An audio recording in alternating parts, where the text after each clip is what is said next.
Starfleet to Scout Ship, please give your position. Over. I am in orbit around the third planet of star known as Sun. Over. May this be Earth. Over. Positive. It is known to have some form of intelligent species. Over.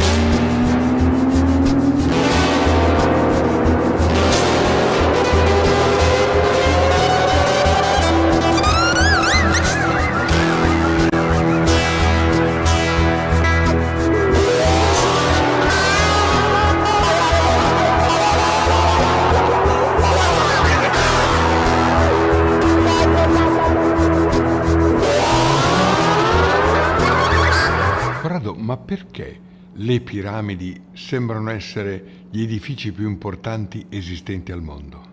Perché sono di pietra e sono l'unica cosa che è rimasta dopo 2 cataclismi giganteschi. Il primo, che è accaduto 36.500 anni fa e che ha portato la civiltà degli Aztlan, che c'era prima su questo pianeta, a scappare da dove abitavano. Dove abitavano? In Antartide. Faremo delle ricerche anche su questo, perché sapete, come si vede bene in 4 chilometri di ghiaccio, che vibra benissimo, se sotto c'è l'antica città di Atlantide, col SAR la vediamo perfettamente.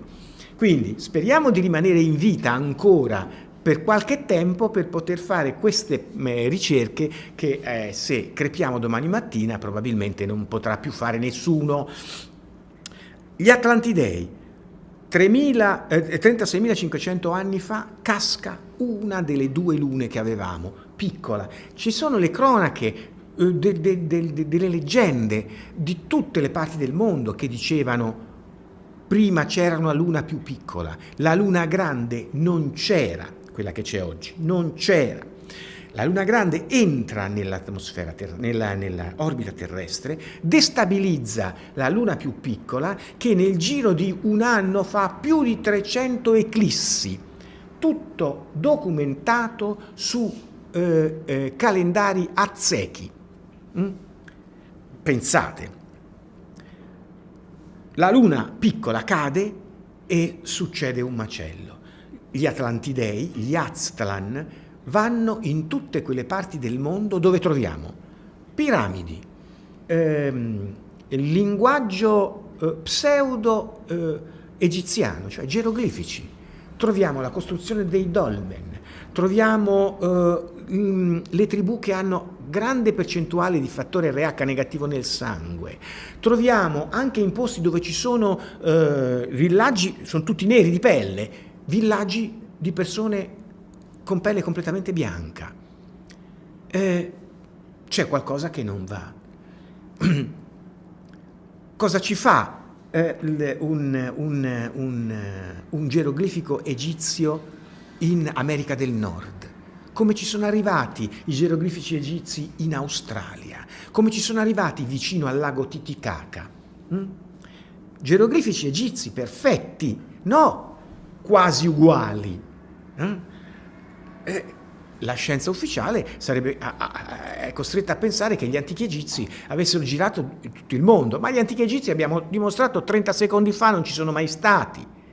C'era qualcun altro che è andato in Egitto e che ha costruito le piramidi, così come qualcun altro nello stesso istante è andato in Sud America, nel Nord America, in Australia e ha costruito in Nuova Zelanda, in Cina e ha costruito le piramidi, perché erano monumenti che servivano per ridare la vita a chi comandava, alla elite di quella strana razza dolicocefala, col cervello, col cranio allungato, di cui oggi troviamo tracce, guarda caso, scheletri in tutti quei posti in cui troviamo le piramidi, troviamo il fattore RH negativo più alto, troviamo le tribù di pelle bianca, troviamo i geroglifici e così via. Quindi la storia ora possiamo ricostruirla bene, 36.500 anni fa. 13.500 anni fa, seconda botta, cade un gruppo di meteoriti o una meteorite che si è frammentata in diversi tronconi. In quel contesto si ha quello che viene chiamato il diluvio universale, 13.500 anni fa. I veri costruttori delle piramidi scompaiono praticamente totalmente in tutte le parti del mondo. La piramide di Giza va sott'acqua per un periodo imprecisato che alcuni ricercatori dicono essere almeno 200 anni. Si è alzata l'acqua oltre 80 metri e ha riempito la piramide di acqua di mare. Tant'è vero che Zaki Hawass e un altro ricercatore indipendente trovano, per conto loro, quando entrano per la prima volta nella piramide di Cheope, tutte le pareti coperte di 1 centimetro di salgemma. È evidente che quando l'acqua è scesa, lentamente, l'acqua che era all'interno della piramide è evaporata e ha lasciato un bel po' di cloruro di sodio sulle pareti. Non solo, ma anche il sarcofago era pieno di salgemma. Vi rendete conto che noi sappiamo già tutto, solamente che nessuno ha avuto il coraggio di dirlo come lo sto dicendo io e di fare 2 più 2. 2 più 2 fa 4, non fa 19 come dico io. Allora, quindi si deduce che questi faraoni fossero alieni. No, No. si deduce che erano di una razza differente, ma che non fossero alieni. Qui c'è proprio da fare un discorso preciso. Quello che noi non possiamo sapere è i dodicocefali da dove vengono. C'è stata un'altra creazione, ma sapete quante altre creazioni ci sono state?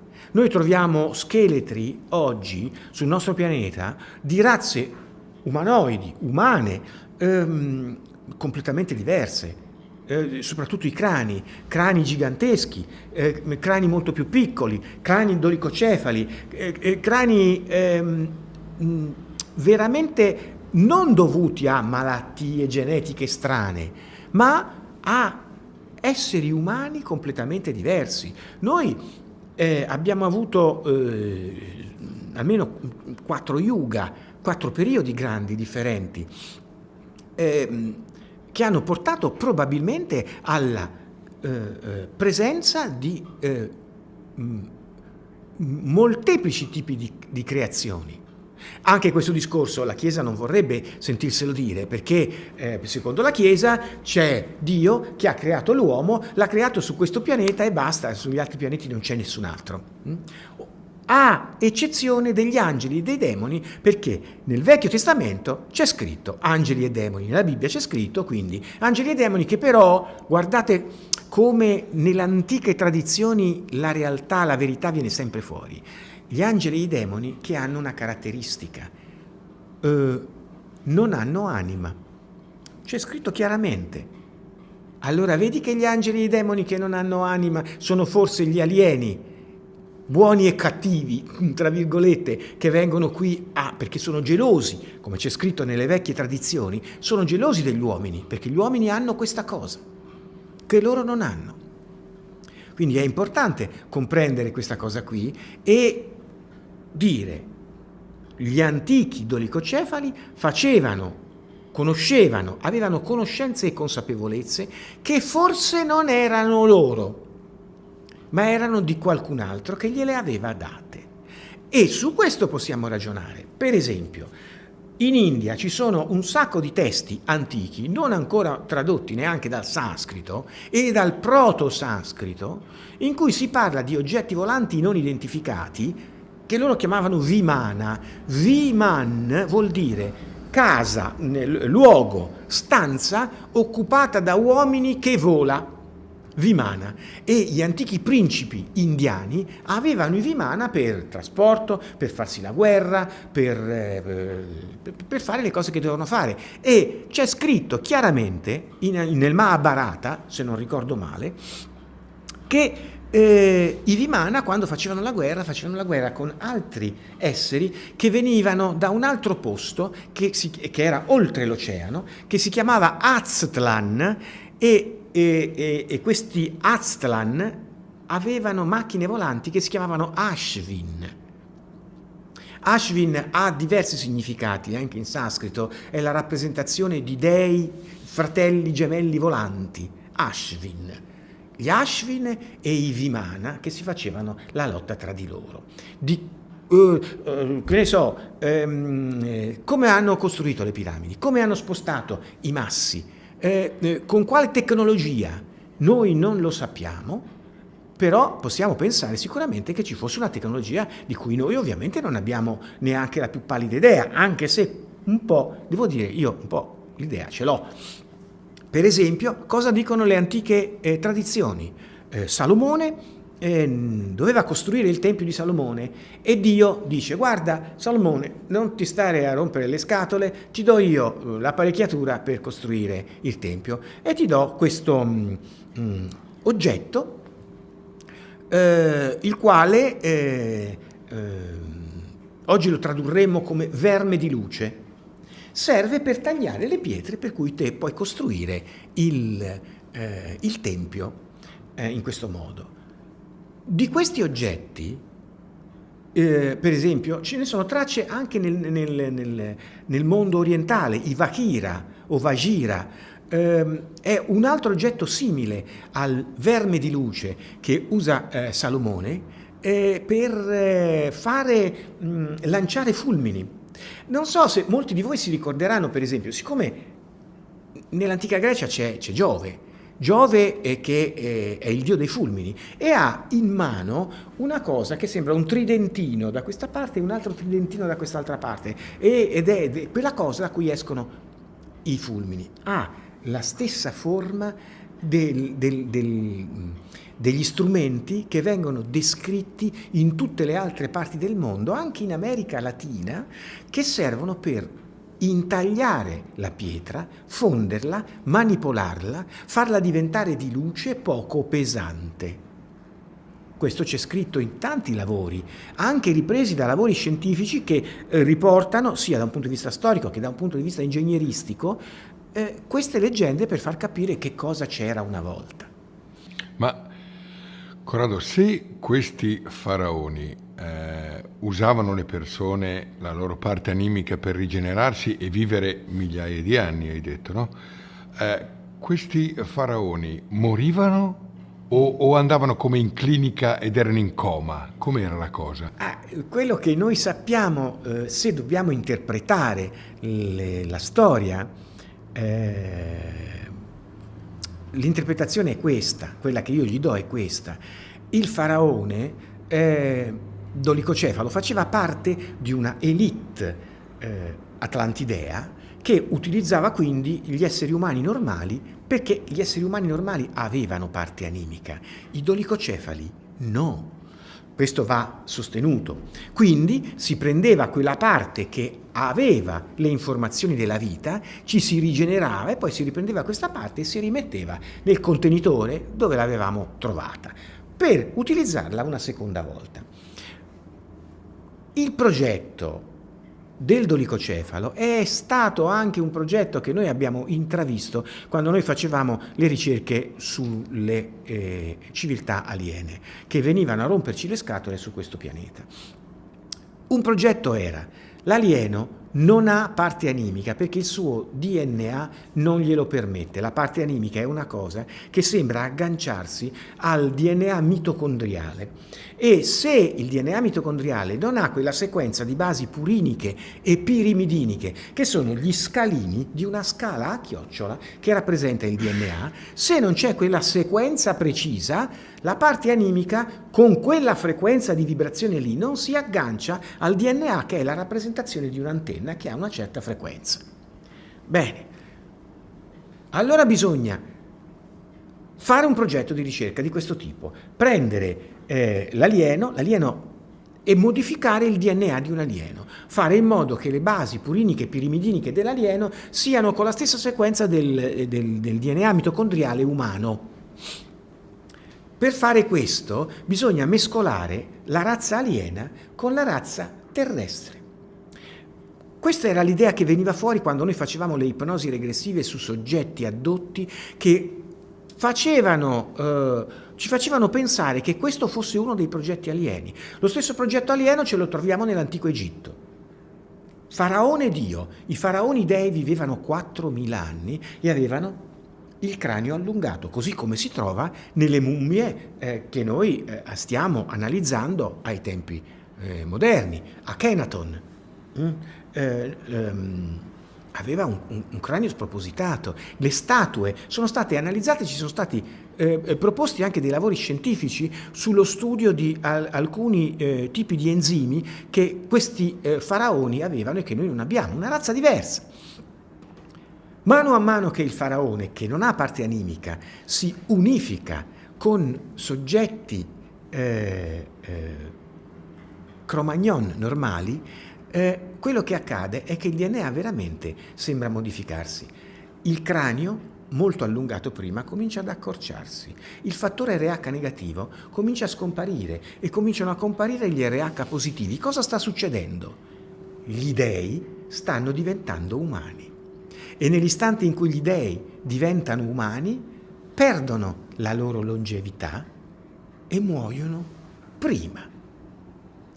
Faraoni dei, 4.000 anni, faraoni semidei, 2.000, 2.500 anni, 1.300 anni. Mano a mano che i faraoni poi diventano faraoni terrestri, normali, quelli che hanno in qualche modo ristrutturato la piana di Giza, ma non l'hanno costruita loro, questi vivono normalmente come noi viviamo. E a ogni faraone, gli antichi egizi scrivevano tutto, per ogni faraone, dal faraone Horus agli altri, c'è scritto il curriculum, la vita, quanto è durata la vita, quanto è durato il loro regno, tutto, punto per punto, momento per momento. Pensate, gli antichi egizi scrivevano tutto.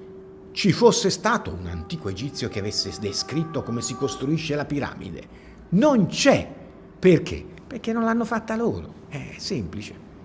Ecco che quindi i faraoni diventano umani. E nel diventare umano che cosa succede? Qui c'è una bellissima cosa che secondo me bisogna pensarla, bisogna farci mente locale, bisogna sottolinearla. Perché nel mito c'è scritto tutto. Il mito è la fotografia della storia che in un solo fotogramma ti fa capire il passato, il presente e il futuro, anche come va a finire. Nel mito, nei miti, c'è la storia del Dio che si innamora di un umano o di una dea che si innamora di un umano. E l'unico modo, pensate, per mandare avanti questo amore è che la parte divina rinunci alla sua divinità. In quel contesto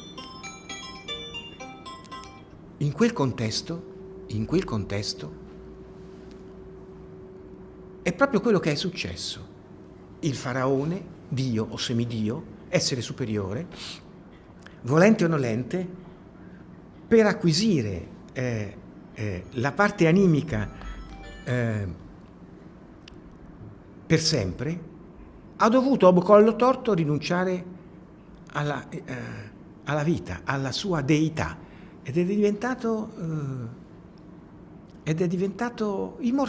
mortale, come nella favola.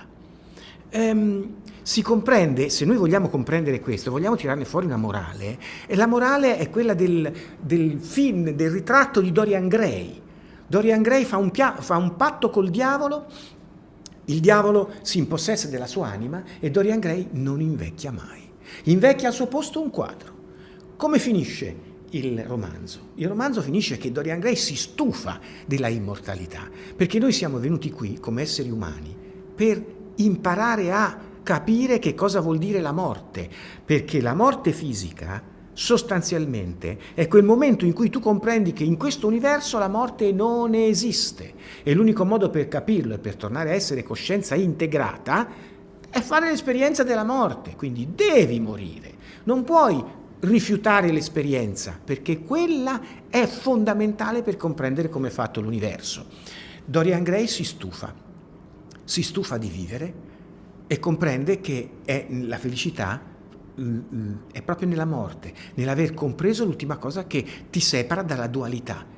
Nasci, muori, duale. La dualità non esiste. L'alieno questa cosa non la capisce, l'alieno ha la tecnologia, ma è cretino. L'alienato, che è lo schiavo dell'alieno, è il grande sacerdote della nuova religione aliena, è il governante di turno che crede di aver fatto un patto, che noi diciamo col diavolo, in realtà con l'alieno, perché non ha voglia di morire. Sono i nostri governanti che si fanno costruire gli impianti di criogenizzazione a casa loro perché hanno paura di morire. L'alieno ha paura di morire e i nostri governanti, che non sono animici. Ma gli esseri umani non hanno paura di morire, hanno paura di soffrire, che è un'altra cosa. Ecco, anche dallo studio dell'antica storia noi possiamo ricavarne un messaggio importante. I dolicocefali facevano una cazzata ed è una cosa che noi non dobbiamo fare. Cioè noi, pensate, aprite la televisione e guardate. Voi dovete essere giovani, dovete essere belli, dovete essere sani. La cellulite è una malattia, non si deve invecchiare. Ma perché? Noi si deve invecchiare, si deve fare il percorso della nostra vita. Ce l'ha insegnato la storia, ce l'hanno insegnato gli antichi egizi. Avete visto com'è finita? I dolicocefali scomparsi e prima o poi l'universo si ribella contro di te. Non è successo la prima volta? Ti rimando un altro meteorite che ti schiaccia le palle e vedrai che te scompari. Perché l'entropia fa così. L'entropia sta facendo così anche in questi giorni. Te vuoi vaccinare? Cazzi tuoi. Dopo non ti lamentare che ti è venuta una miocardite. Cioè pensa all'entropia. Anche se le cose non riesci a farle passare come informazioni. Perché il mainstream ti dice che non sono vere. C'è il problema. C'è l'entropia che ci pensa. Senti, tu hai parlato, fra l'altro mi è venuto in mente anche un film, credo di Wim Wenders, dove un angelo si innamora e rifiuta di essere angelo, diventa mortale. Ma allora a questo punto gli angeli erano extraterrestri? E mi viene in mente un'altra frase di Cristo, quando ferma Pietro che voleva ferire, per difenderlo dice: se io volessi potrei chiamare legioni di angeli. Ma le legioni di angeli sono astronavi, sono alieni? Il mio punto di vista, che si basa sugli studi che ho fatto io, è il seguente. Noi abbiamo sempre creduto, fino a un certo punto almeno, che ci fossero gli angeli ed i demoni. Poi a un certo punto io ho dovuto scrivere un libro che faceva vedere come gli angeli e i demoni del passato, del mito, altri non erano che alieni che venivano da un altro posto. Punto. Questo che cosa vuol dire? Vuol dire che la Chiesa si è impossessata del mito degli angeli, dei demoni, e ha trasformato questa cosa ad usum delfini, cioè per sé. La Chiesa sa perfettamente che la figura di Gesù Cristo non è mai esistita da un punto di vista storico, ma la figura di Gesù Cristo è in realtà il mito di Joshua Krishna, la nona reincarnazione di Vishnu. Allora questa storia del popolo ebraico la dobbiamo riportare 9000 anni prima e capire come mai. Il Vecchio Testamento l'avevano già scritto i babilonesi, ma non solo, anche la civiltà ariana della Valle dell'Indo, cioè la civiltà pakistana in realtà, perché è l'India del Nord. E che dietro questo mito c'erano altre leggende di cui noi abbiamo perso completamente l'idea, perché nel frattempo c'è stato il diluvio universale che ha cancellato tutta la cultura di questo pianeta. Quello che è rimasto, come si diceva prima, l'unica cosa che è rimasta sono i monumenti di pietra, tra cui Stonehenge e le piramidi e qualcos'altro a destra e a sinistra. Però qui nasce una vacanza, cioè un vuoto. E allora Dio? E allora Dio siamo noi. Cioè noi alla fine dobbiamo accettare di essere Dio, di essere quel Dio che, quella coscienza, diciamo così, che ha una caratteristica fondamentale. La coscienza non sa tutto, non è perfetta, ha bisogno di acquisire la perfezione. La perfezione si acquisisce come? Sapendo tutto. A che cosa manca alla coscienza? Di sapere. manca che cosa vuol dire essere due, perché la coscienza sa solo cosa vuol dire essere uno, è l'unica cosa che c'è. Cosa vuol dire essere due non lo sa, per questo crea un universo in cui noi tutti pezzi di coscienza andiamo a capire che cosa vuol dire essere due, che cosa vuol dire essere duale, acceso, spento, buono, cattivo, russo, americano, alto, magro, cattolico, musulmano e così via. Vivo, morto. Capite perfettamente cosa voglio dire? Lo ridico in un altro modo. L'uomo non può essere stato creato dal Dio della Chiesa. Perché? È banale. Il Dio della Chiesa, per definizione, è perfetto. L'uomo no. Quindi un Dio perfetto è impossibilitato a creare una cosa come siamo noi, delle ciofeche. Anche perché dice: ti ho creato a mia immagine E somiglianza, ovviamente. 27.1, Genesi, sì. È vero. Ma allora, vedete che appena ti sei fatto una domanda ce n'è un'altra dietro. Allora la coscienza che noi siamo, da cui proveniamo, è imperfetta. È vero, certo che è imperfetta, ma si può dimostrare da un punto di vista matematico e fisico. Certo che si può dimostrare. La coscienza, se fosse perfetta, avrebbe creato un universo infinito. È finito o infinito l'universo? Per la fisica moderna l'universo è finito. C'ha una certa lunghezza, una certa grandezza, un certo tempo, un certo spazio, una certa temperatura massima, una certa lunghezza minima. L'universo non è infinito. E perché non è infinito? Perché la coscienza aveva da imparare solo una cosa vuol dire essere duale. Quindi per fare l'esperienza di una cosa basta un universo fatto ad hoc per questo. Se la coscienza non avesse saputo nulla, avrebbe creato per forza di cose un universo infinito. Il fatto che l'universo sia finito vuol dire che noi dobbiamo fare una esperienza limitata e dall'analisi dei fatti l'unica esperienza che ci manca è quella di capire che l'altro siamo sempre noi. Allora, da tutto quello che hai raccontato si può dedurre che le piramidi siano state create esclusivamente per rigenerare questi faraoni, come clinica dei faraoni. Assolutamente vero. Ecco perché l'idea di alcuni egittologi, tra cui l'idea anche mia, che la casa della vita, la casa in cui Khnum spostava l'anima da un contenitore all'altro, era la piramide di Cheope.